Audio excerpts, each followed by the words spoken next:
because we, yeah, because we need Mr. Idris, and he is not to be found. Yes.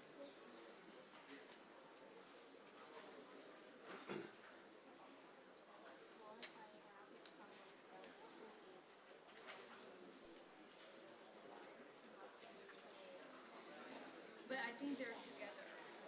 Apparently, I don't know. That's what somebody said.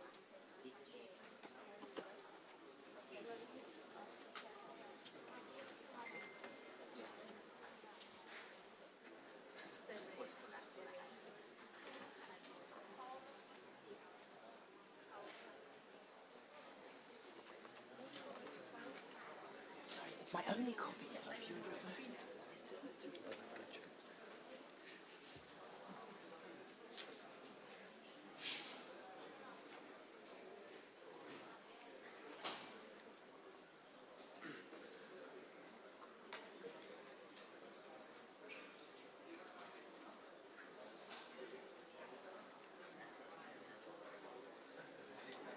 There's one person missing.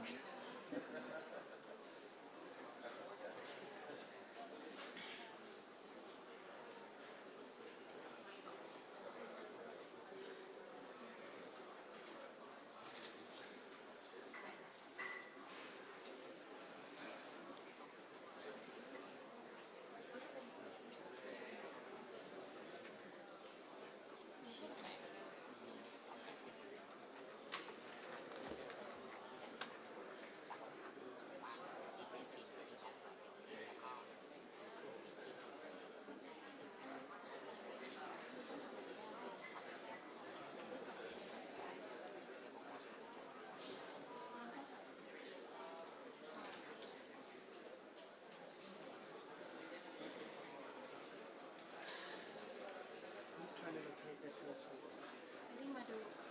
Yeah, I'm trying to.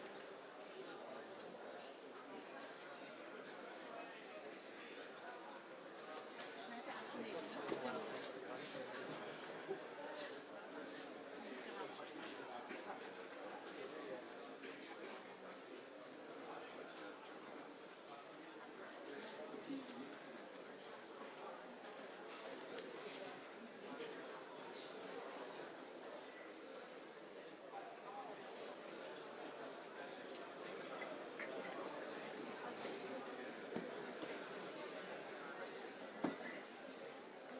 So there were two Pakistani representatives. The one was supposed to be delayed, and then his surrogate was supposed to turn up.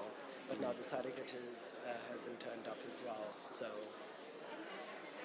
this is a bit off. Yeah, because he would also be part of the view, right? Yeah. He was supposed to deliver something.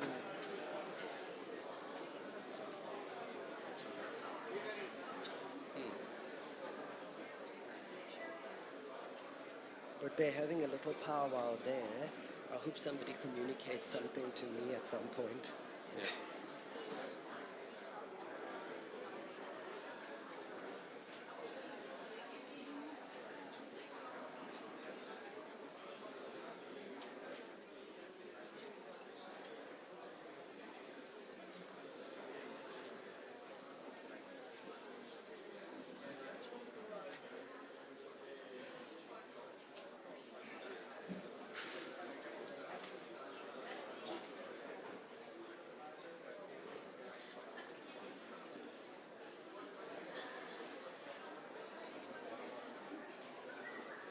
Three minutes.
You know what's going to happen, eh? At some point, they're all going to just walk in.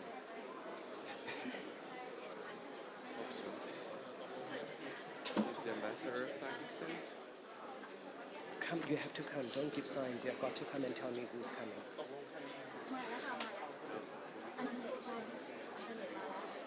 He's here?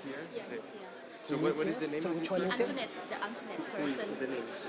The alternate address. Address, yes. Okay, Yes. Mr. Mohammed Idris. Yes. Okay, Yes. so Hayat is not here. No. Okay, all right, good. I'll just get my signal from Madhu. Okay.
Excellencies, distinguished delegates, ladies and gentlemen, please join me in welcoming His Excellency Police Lieutenant General Nadipet Sadiwong, Vice Minister for Interior, the Royal Thai Government,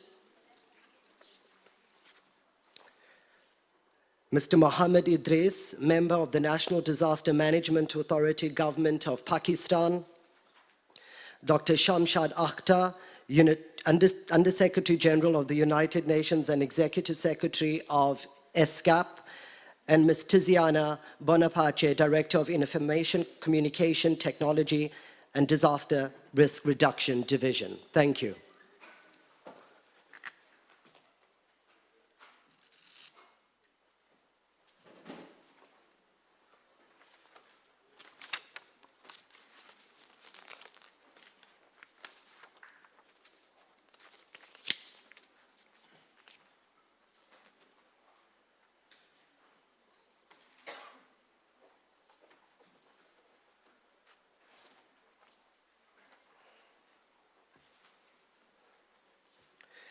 Excellencies, distinguished delegates, honorable guests, ladies and gentlemen, I have the honor to welcome you to the 5th session of the Committee on Disaster Risk Reduction.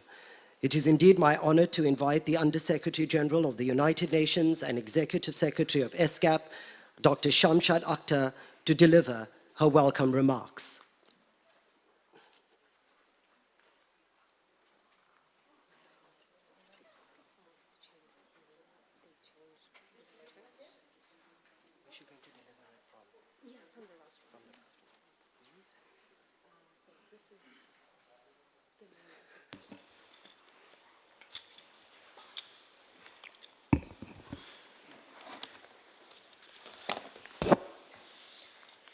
Good morning to everybody.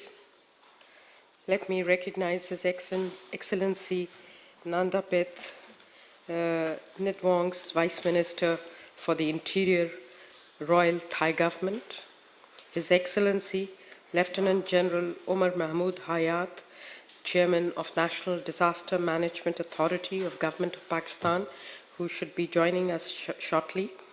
And we have currently at the podium Mr. Mohammed Idris Masood, member of the Disaster Risk Reduction, National Disaster Management Authority of Government of Pakistan, who, in case Lieutenant General Omar Mahmood Hayat is delayed, he will present his remarks.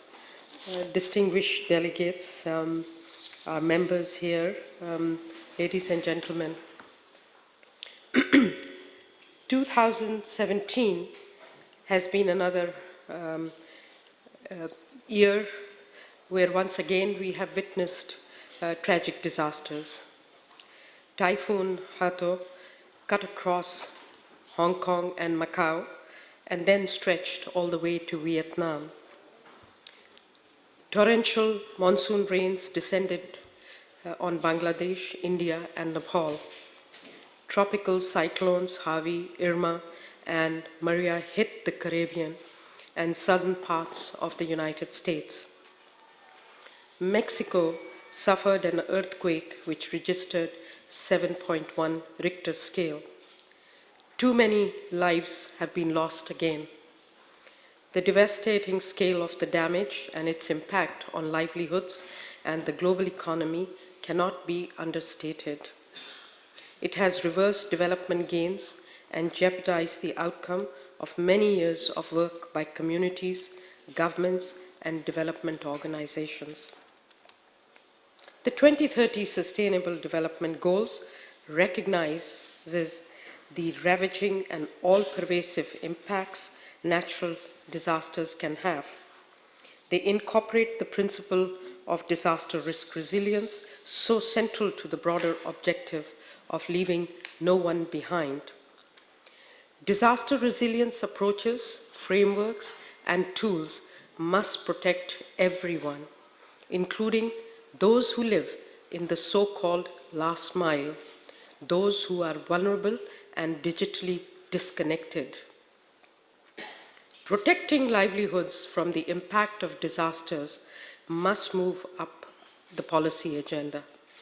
There has to be a recognition that even the most efficient early warning systems may not alone be enough, as disasters can strip poor people of their livelihoods, push them back into absolute poverty, or trap families in poverty over generations.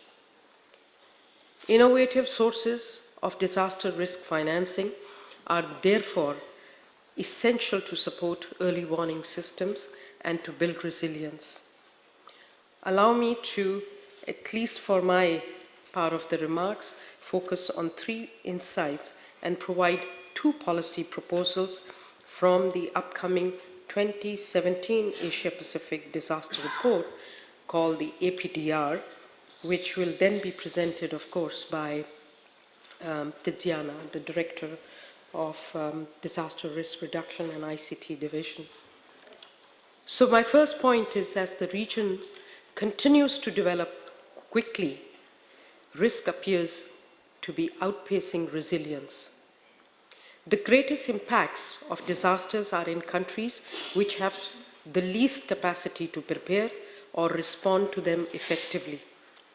Between 2000 and 2015, the low and the lower middle income countries in the region experienced almost 15 times more disaster-related deaths than the region's high-income countries.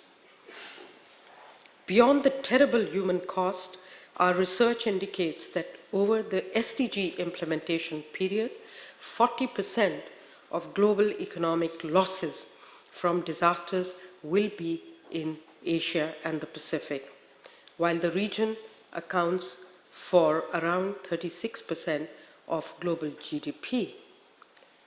The greatest burden of losses will be borne by small island developing states with average annual losses of close to 4% of their GDP. The least developed countries are expected to bear annual losses of around 2.5% of GDP. Second, the poorest and most vulnerable people are disproportionately affected by these losses. The region accounts for over half of the world's absolute poor. They are the most vulnerable, and disasters can destroy their meager assets and income. The poorest populations cannot use savings or assets to cope with unforeseen adversity. After a disaster, the poorer households face a range of challenges linked to reduced food availability, children being forced to no longer attend school, and the forced sale of assets occurs to meet the immediate needs. These disproportionate impacts widen socioeconomic disparities, exacerbate existing inequalities, and trap people in poverty from one generation to the next. The report highlights each disaster in the region leads to 0.13 point increase in the Gini coefficient. Interactions between disasters, poverty, and inequality can exacerbate economic conditions and social fault lines, which aggravate social exclusion and create fertile ground for conflict. My third point is that climate variability is exacerbating disaster risks. The frequency and characteristics of hazards are changing due to climate change. This makes traditional risk analysis difficult and insufficient. Using climate scenarios in 2030, the APDR shows that many buildings and critical infrastructure will have to cope with conditions that will be radically different. Climate risk scenarios also warn of considerable future uncertainties due to an alarming geographical shift in drought risk in South Asia and Southeast Asia, as well as an increase in the intensity of tropical cyclones in the Pacific. The flood risk in transboundary river basins of the region is likely to increase 2 to 6 times under moderate and severe climate scenarios. To respond to these challenges, ESCAP's work offers a set of possible policy approaches and responses. Today, I would like to focus on 2 policy responses, as I mentioned earlier, which through regional cooperation should be scaled up to support the region's resilience. We should continue to invest in regional early warning systems that serve as a public good, of which the benefits cut across borders. Countries should take advantage of the rapid innovations in space applications. ESCAP's Regional Space Applications Program for Sustainable Development in Asia and the Pacific supports low-capacity, high-risk countries to enhance their access to space-based data for disaster risk reduction. Countries can also invest in building capacities to effectively use improved models and technologies in climate science forecasting. The recently established Asia-Pacific Center for Disaster Information Management will provide member countries with advisory services and technical cooperation on transboundary disasters such as earthquake, drought, and sand and dust storms. With sufficient funding, the ESCAP Trust Fund on Tsunami, Disaster, and Climate Preparedness will continue to promote multi-hazard early warning systems and deepen regional cooperation in anticipatory policy actions, including innovative financing for disaster risk reduction. We should enhance the ongoing dialogue in the Asia-Pacific region on exploring new innovations in risk transfer mechanisms. Early warning systems, while necessary, are not enough to rapidly counteract the impacts of disasters. Developing cost-effective financing is needed to decrease the existing resilience gaps. Parametric insurance solutions are a good example of cost-effective vehicles for mitigating disaster losses. Yet, because payouts are based on threshold triggers, scaled-up adoption across the region will require considerable investment to improve accuracy and standardization of hazard risk data. Regional catastrophic risk pools have proven to be an attractive and cost-effective strategy to cover disaster risk exposure in other parts of the world. But these mechanisms remain underexploited in our region. The absence of an institutionalized insurance culture and inadequate post-disaster financing threatens our economic and development achievements. Promoting deeper collaboration among countries in the region on disaster risk financing is an ESCAP priority.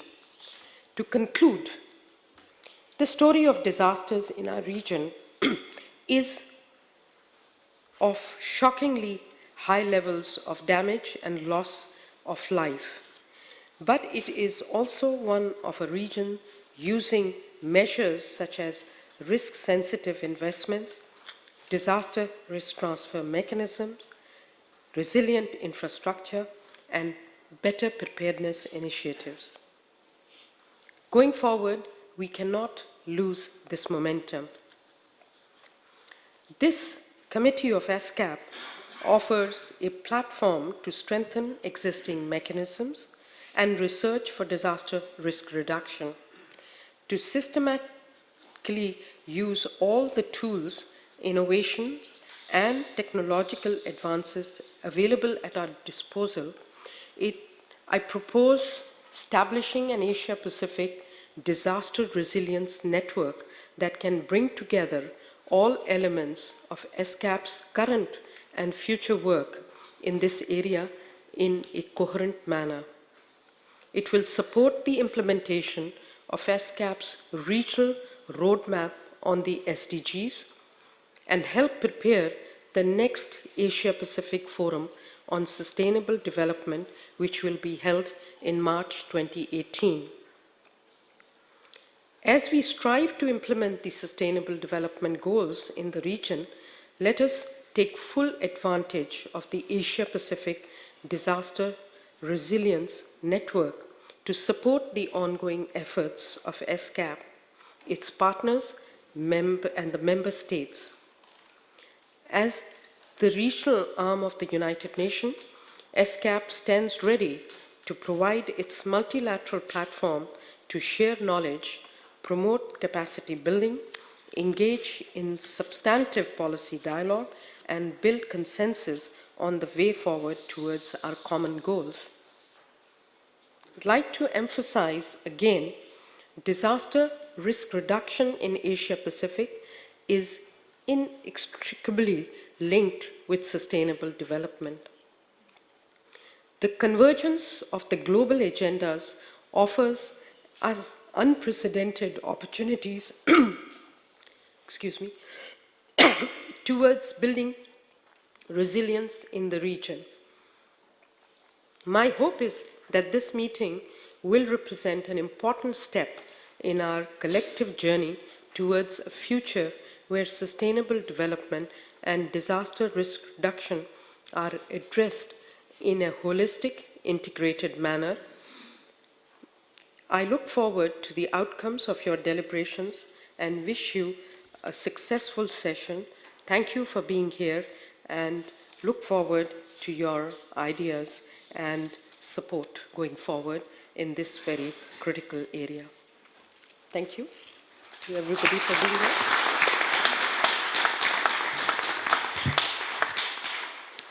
I would like to thank Dr. Akhtar for welcome remarks. And now I would like to invite His Excellency Police Lieutenant General Nadipet Sadiwang, Vice Minister, Interior, Royal Thai Government, to deliver his opening remarks. Thank you. Her Excellency Dr. Shamshad Akhtar, Under Secretary General of the United Nations and Executive Secretary of ESCAP. Excellencies, ladies and gentlemen, welcome to Thailand. It is my great pleasure to welcome you on behalf of Thailand, the host government, to this fifth session of the Committee on Disaster Risk Reduction at ESCAP. I would like to express my great appreciation to ESCAP for organizing this timely meeting.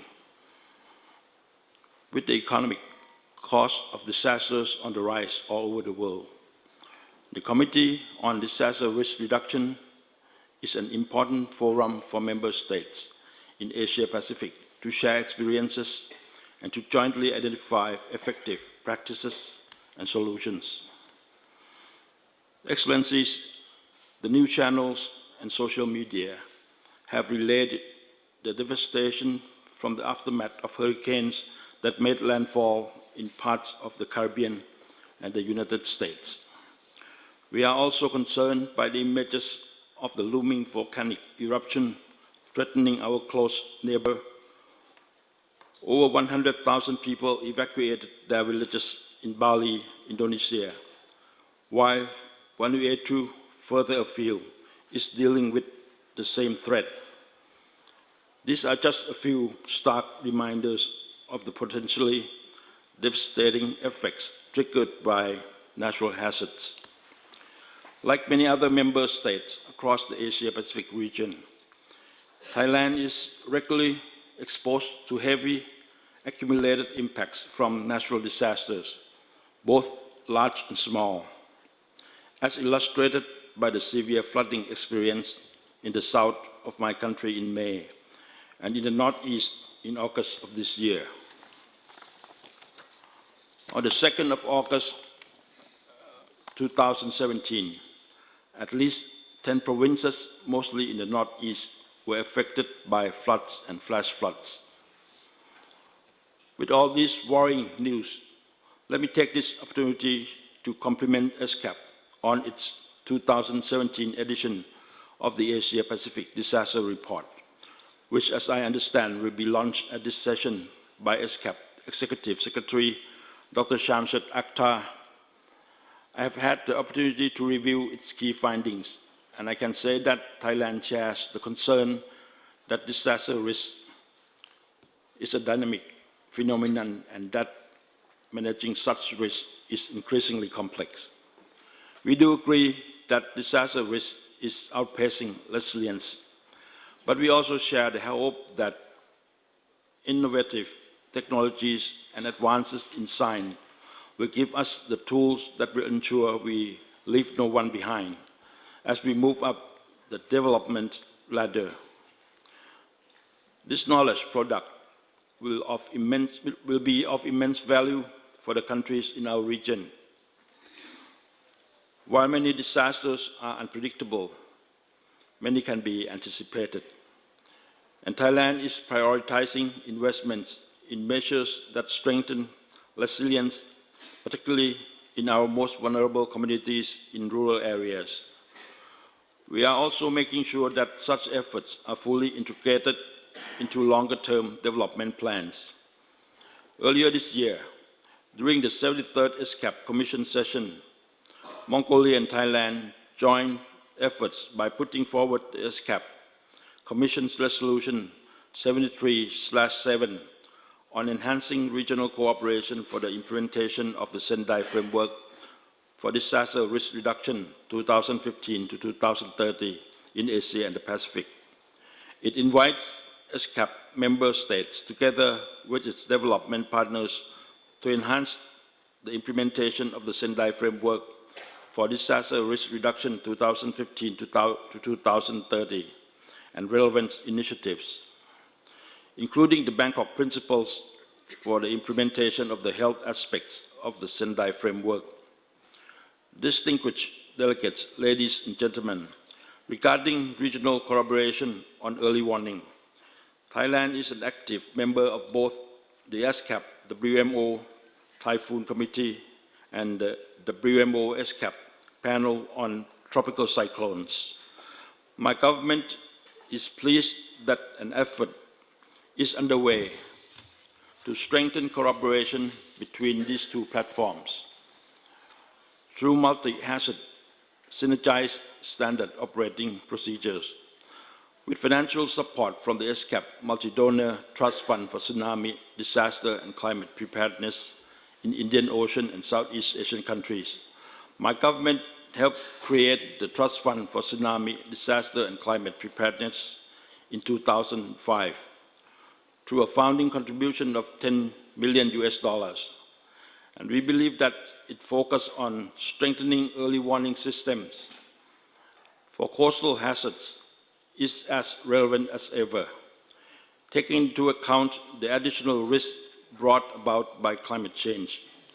The Trust Fund has demonstrated how it can promote regional cooperation in the field of disaster risk reduction through multi-hazard early warning systems. Such systems are an essential component of disaster preparedness and save lives. At this point, I would like to invite you to join us in supporting the multi-donor trust fund, either financially or in kind, to continue its work as strengthening the capacity of Asia-Pacific countries to respond to disasters and pave the way for a sustainable future. Excellencies, ladies and gentlemen, to realize the ambitious global goals on sustainable development and disaster risk reduction, we need to mainstream disaster resilience into national development policies as well as other sectoral policies, and therefore we need to involve all parties concerned at the levels of both the government and the UN system.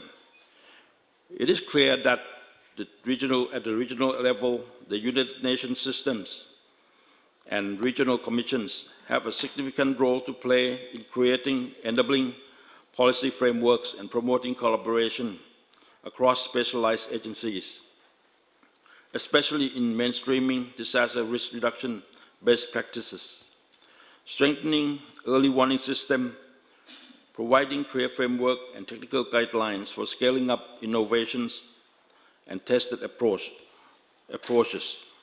Excellencies, ladies and gentlemen, in the spirit of cooperation and with the strong belief that the outcome of this committee meeting will contribute to the strengthening of resilience across the region, I wish you successful deliberations during this fifth Committee on Disaster Risk Reduction.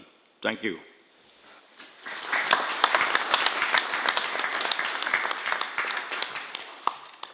I would like to thank His Excellency Police Lieutenant General Nadipet Sadiwong, Vice Minister for Interior, Royal Thai Government, for his opening remarks. I would now like to invite Mr. Mohammed Idris Masood, member of the National Disaster Management Authority from the Government of Pakistan, to deliver the keynote speech on behalf of His Excellency Lieutenant General Omar Mahmood Hayat, who unfortunately has been delayed. Thank you.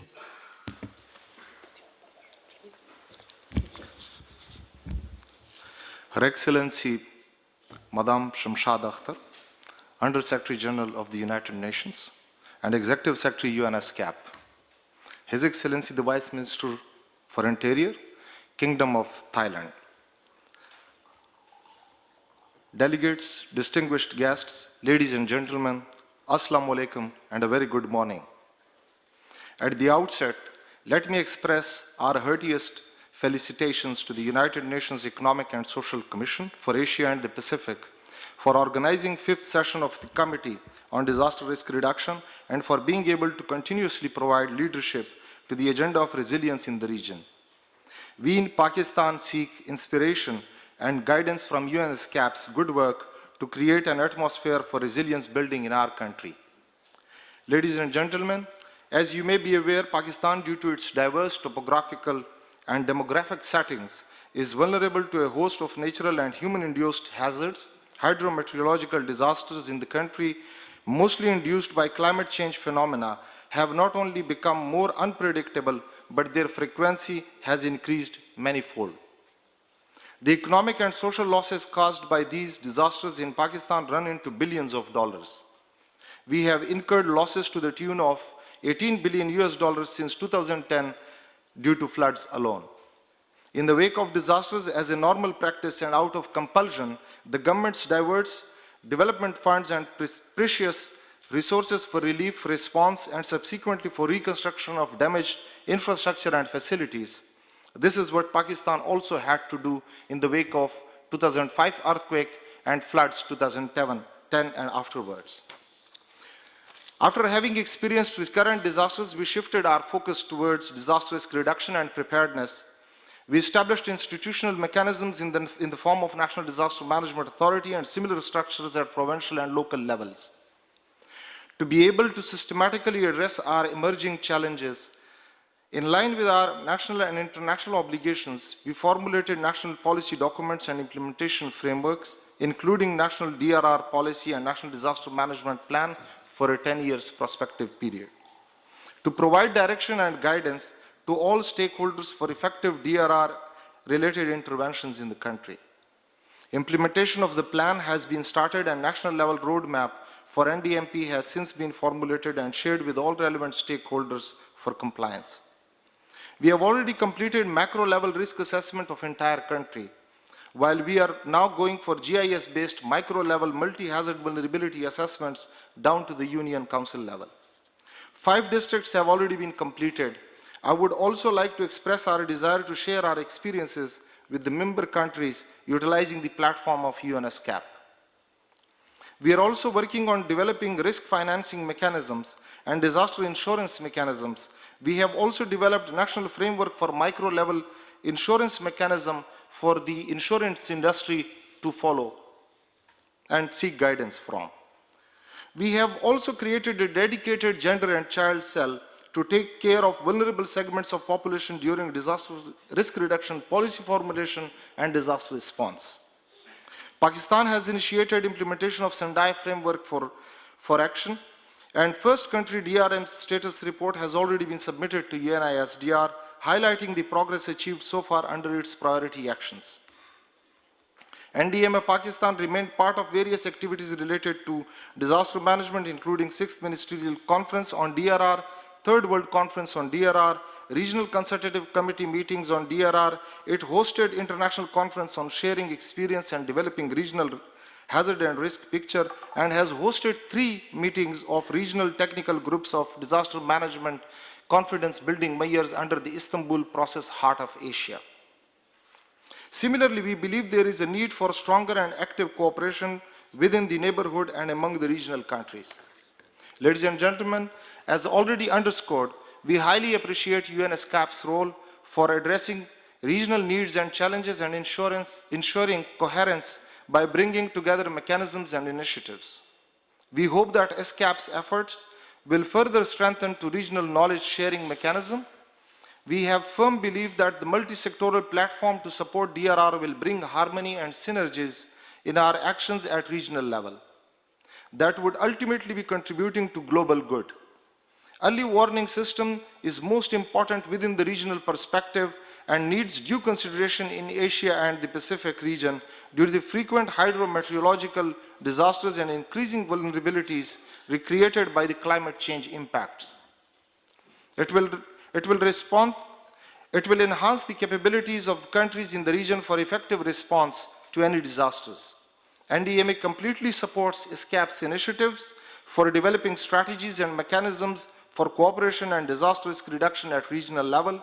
We also appreciate the innovative step by establishment of Disaster Information Center in Iran and hope to work with the center for creating decision support systems, risk knowledge mechanisms, and look forward to Asian Disaster Report 2007, which we understand will serve as an eye-opener to the regional countries and DRR community, and it will further strengthen our resolve to move ahead for resilience in the region. Ladies and gentlemen, disasters, as we say, do not have borders, and many occur in any part of the region. Therefore, strong regional cooperation in Asia and the Pacific is essential for mitigating diverse effects of disasters. In addition to establishment of regional early warning system mechanism, it is essential to enable the regional countries to respond effectively to disaster situation, which will save, besides building economic and social resilience, save lives besides building economic and social resilience to disasters at subnational, national, regional, and global levels. Disaster statistics and historical data at regional level is of due importance for knowledge sharing. Therefore, Pakistan supports the idea of regional database of disaster statistics for more ground situation compliant disaster risk reduction.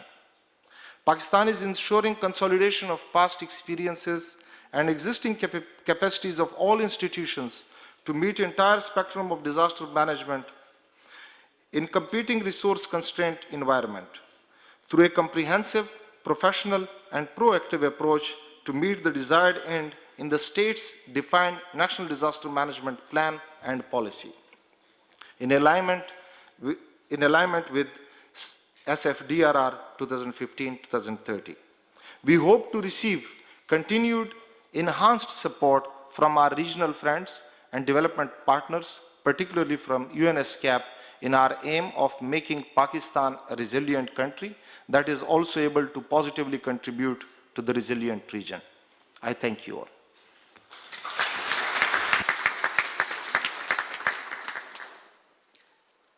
I would like to thank Mr. Mohammed Idris Masood, a member of the National Disaster Management Authority from the Government of Pakistan, for his keynote speech.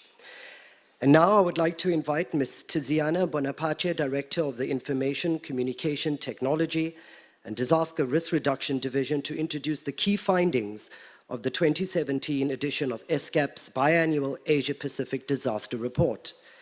The theme of this edition is Leave No One Behind. ESCAP also likes to take the opportunity to welcome our media representatives to this event. Thank you.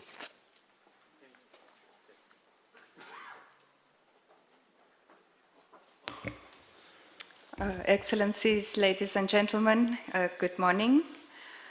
The SDGs have a critical stipulation: leave no one behind. And this has particular resonance for disaster management, since it means breaking the nexus between disasters, poverty, conflict, and inequality. This year's Asia-Pacific Disaster Report examines and analyzes what this means in practice. And so I would like this morning, very briefly, to highlight 6 key messages from the report and to provide you with some of the statistical and anecdotal evidence that has emerged from our research. So the first message, as the Excellencies have mentioned this morning, disaster risk is outpacing resilience. And when we look at the statistics, we see that Asia-Pacific accounts for around 60% of the global population, but it accounts for 88% of the people affected by disasters. And since 1970, more than 2 million people have died due to disasters, and this is around 57% of the global death toll. Economic costs are on the rise, and they are rising faster in Asia-Pacific as compared to the rest of the world. The blue dotted trend line shows a faster increase as compared to the red dotted line for the rest of the globe. And these figures are as percentages of GDP. The second message is that hazards are intensifying with transboundary geographic shifts. And I'd like to highlight 3 key hazards: tropical cyclones, floods, and droughts. All 3 are hazards that can be anticipated, and they are hazards where damages are most avoidable. In terms of tropical cyclones, we see increasing complexity. Tropical cyclones have shorter and shorter return periods, with increasing storm surges and wind speeds. The track of tropical cyclones may shift eastwards and may shift northwards in the West and North Pacific Basin. This implies that more than 3 times the number of people and economic assets of these regions will be exposed to tropical cyclones. Several of Asia's large megacities and special economic zones are along this shifting track of tropical cyclones. Similarly, for transboundary flooding, we can expect flood losses to increase by 2 to 6 times in all of the major river basins of the region. China, India, Bangladesh, and Pakistan will experience 2 to 3 times more in flood losses than in the past. And when we look at drought, we see an intensification of drought severity. Here again, there will be shifts in the geography of drought. In South Asia, there will be a move towards the west, and in Southeast Asia, the track is more shifting towards the east.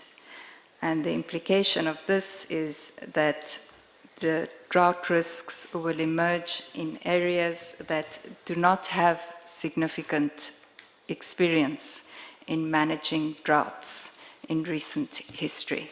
So the management of the risk is not only dynamic, but it is increasingly complex. The third message is that disasters intensify poverty traps. Disasters keep people in poverty, they push people back into poverty, and they transmit poverty intergenerationally. And this is principally because a $1 loss in assets results in a much larger loss for the well-being of the poor as compared to the well-being of the wealthy. And as an example, we have taken the primary school enrollment rates in Pakistan after major flooding events. And after the after flooding and earthquake. So after the 2005 earthquake, we see a sharp drop in the primary enrollment rate. And then we see it recover, and then it is hit again by floods that appeared in quick succession in 2010 and 2011. And once again, we see a drop in the enrollment rate, and we see it taking much longer to rise again. So the impacts following quick succession disasters are longer lasting, and the impacts of decreases in school enrollment rates decimate a community's prospects for better employment and for the intergenerational opportunities of escaping the poverty trap. My fourth message is that disasters and worsening inequalities are associated. Worldwide, studies have shown that disasters are positively related to higher inequality, and a natural disaster can increase the Gini coefficient for income equality by 0.01 percentage points at the global level. At the regional level, our research estimates that this number is around 0.13 in the region.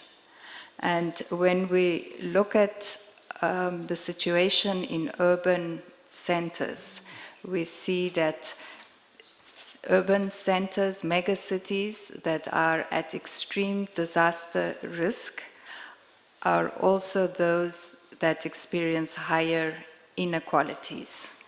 And megacities that have a lower disaster risk are also the cities where there is less inequality.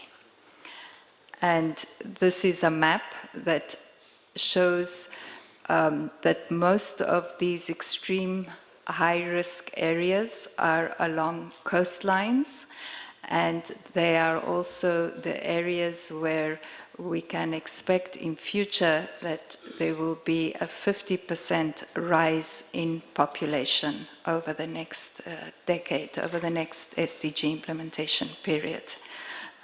So this really means the exposure of much larger segments of the population to extremely vulnerable and hazard-prone megacities. The fifth message is that disasters and conflict compound risks. On the left-hand side of the screen, you have a mapping of the risk hotspots, and on the right-hand screen, you see the risk profiles of countries as measured by the Inform Risk Index, which is a UN multi-agency index that identifies the Asia-Pacific countries where conflict and disaster risk coexist, and where the conditions of high or very high risk are acute. And while conflict does not necessarily create disasters, and while disasters do not necessarily create conflicts, when they do coexist, they can create complex and converging crises. And this is typically after an unstable economic condition that can exacerbate or heighten social inclusion, which creates a fertile ground for conflict. It can be due to competition for natural resources, along with environmental stresses and mismanagement. And conflicts also undermine the capacity and commitment of states to prevent and respond to natural disasters.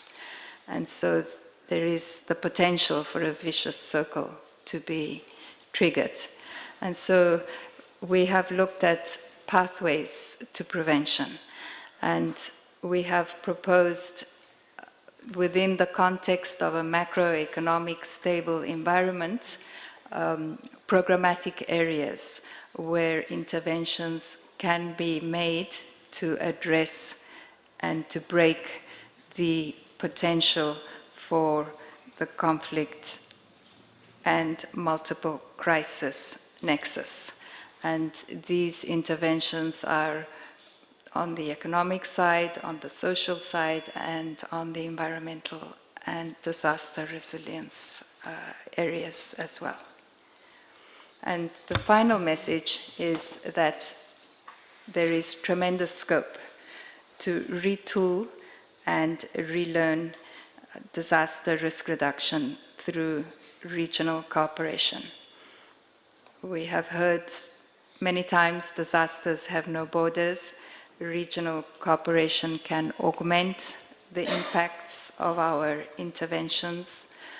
We have the guiding framework provided by the Sustainable Development Goals, and this is matched by further actions that our member states have agreed to under the regional roadmap for implementing the 2030 agenda, in which disaster risk reduction and resilience is a common theme and priority area identified. And so the report calls for action at the regional level in 3 areas that can give us high dividends. One is in the maintenance of the regional's early warning systems. Secondly, in the sharing of data and knowledge, and here innovations in space applications, for example, are opening up a huge array of non-conventional data, knowledge, and information that will be of particular importance for the high-risk, low-capacity countries, and to really enable the achievement of the full scope of these tools. building regional capacity will remain one of the pillars of our interventions. So let us work together to leave no one behind by 2030. Thank you.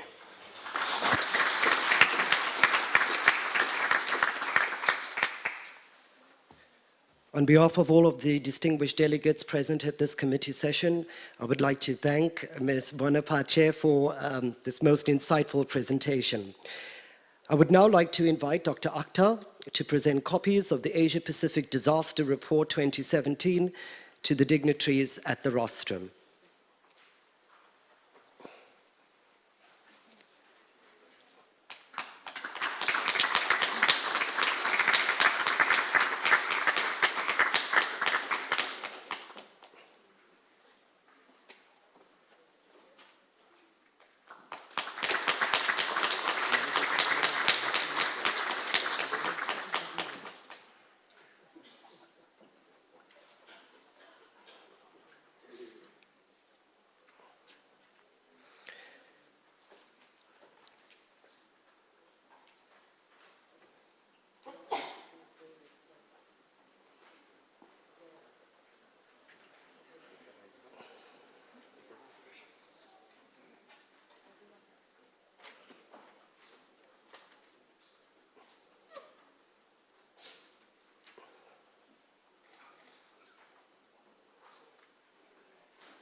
Your Excellencies, distinguished delegates, ladies and gentlemen, that concludes our opening session.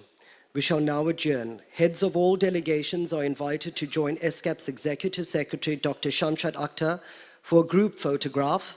The group photo will be taken at the stairs between Committee Room 3 and 4. All other delegates are invited for a 15-minute refreshments break.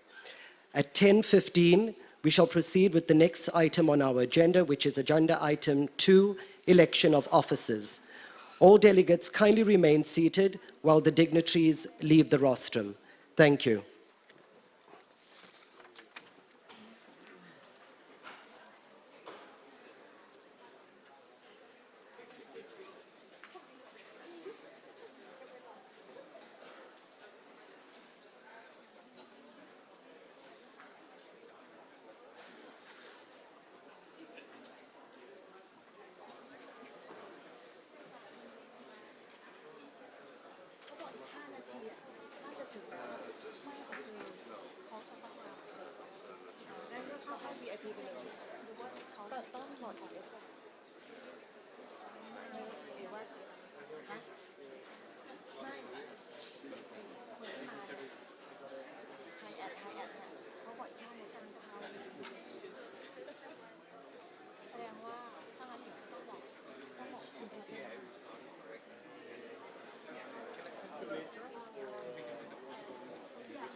Are you sure?